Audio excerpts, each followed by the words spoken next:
Are you tired of people using the word bacteria to refer to a single germ? Mixing up discrete and discrete and saying, OMG, my Facebook got hacked, when what they really mean is, I left my computer or phone unlocked and my idiot friend thought it would be funny to send those messages to your sister. Well, one, you must be a lot of fun at parties. And two, me too! Which is why on today's episode, we're gonna be tackling a number of commonly misused tech terms to clear up any confusion and help you win your next internet fight. So let's start then by talking about the venerable hard disk. There are a lot of people who use the term hard drive to refer to any sort of non-removable storage in a computer. But it actually only refers to mechanical spinning drives. If we break it down, the word hard refers to the rigidity of the disks or the magnetic platters inside. The internals of floppy disks, by contrast, were flexible.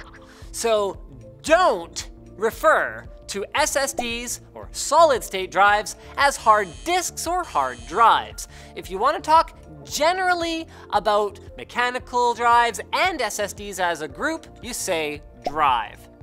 Sticking with internal PC components for a minute, let's talk about your GPU. Or is it your graphics card? It's common to hear people use GPU to refer to this. But the GPU actually only refers to the graphics processing unit, this chip here.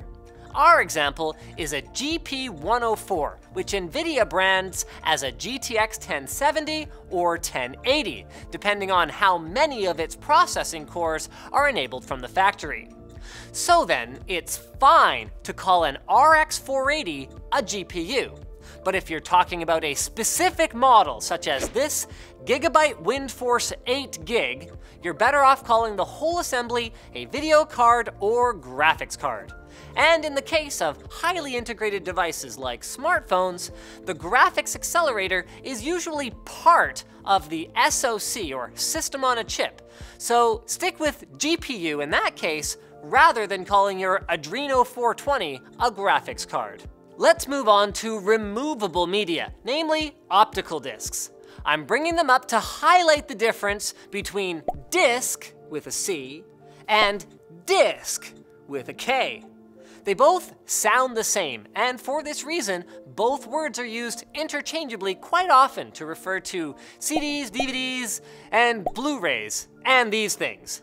But disc with a C actually specifically refers to optical media, while disc with a K is used for magnetic media, such as floppy disks and hard disks. The more you know. And coming back then to Blu-rays, you might understandably be a bit confused over how the letters HD seem to appear on everything from cheap 1366 by 768 TVs to outrageously expensive 8K displays. Well, while the term HD isn't technically incorrect, as long as the resolution is at least 720p or 1280 by 720, TV manufacturers often use the term HD without any qualifiers to mean 720p exactly, making lower-end screens sound more appealing. If you want to know unequivocally what each HD variant really means, well, HD is 720, as we've covered, Full HD is 1080p, QHD or Quad HD means 1440p, and UHD or Ultra HD means 2160p and up.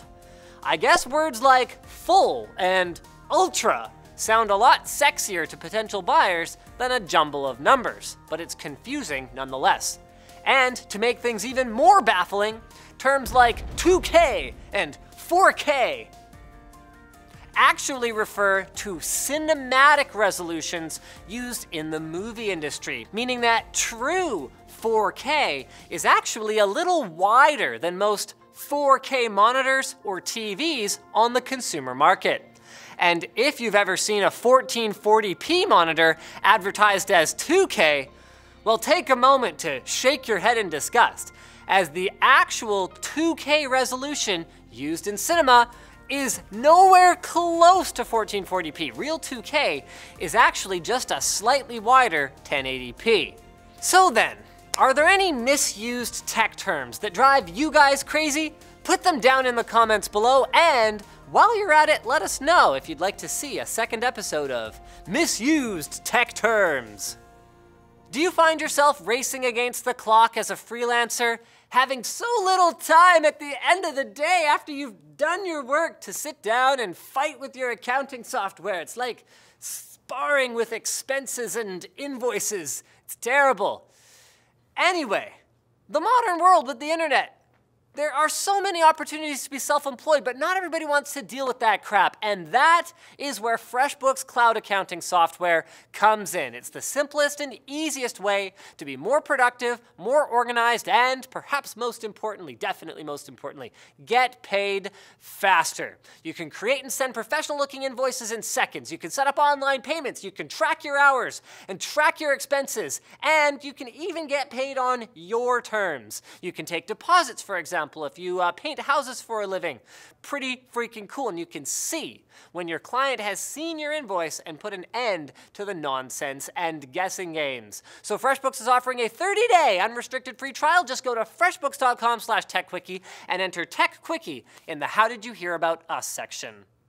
So thanks for watching, guys. If you liked, like. If you disliked, then dislike. And if you want to check out future videos on Fast as Possible that are more to your interests, leave a comment, because we do check those out, and sometimes we even take your suggestions. I mean, mostly they're terrible, but sometimes good ones do show up. Also, if you enjoyed the video, make sure you subscribe so you don't miss any of our future content.